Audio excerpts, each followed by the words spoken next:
oo ay tahay inaynu kuwaana qaadano dadkii iyagoon dhiman bay keli noqdeen qofkii isagoon dhiman oo weli godkii gelin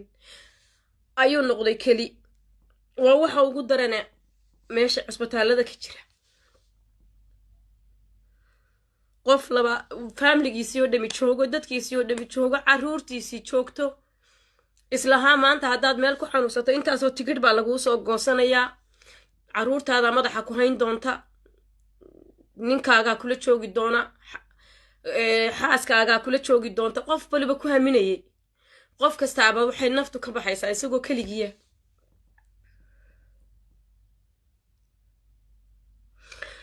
shalay waxaan la joogay nin wadaad ah oo dhintay oo muslin ah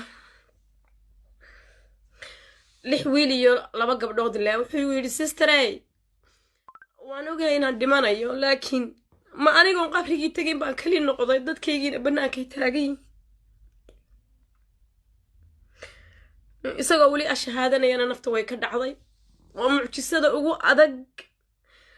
dadkii iyagoo keyrkeyraya bay dhimanayaan oo dadkoodiina joogaan ma inaynu ku cibro qaadano weeyaan waa waxa ugu adag ee aan arkay wallaahi alcadiim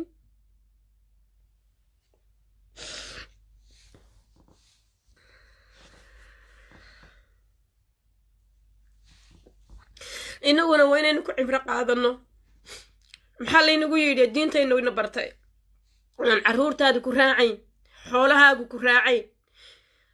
yacniga camalkaagii kaliya ku raacayo qabrigiiba intaanay tegin bay intiiba bannaanka ku hadheen qabrigiiba iyadoosan tegin inuu qofkii nool yahay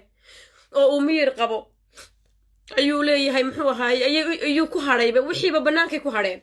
manaad dhimane ka waran weli waad nooshahay oo waad joogtaa waad hadlaysaa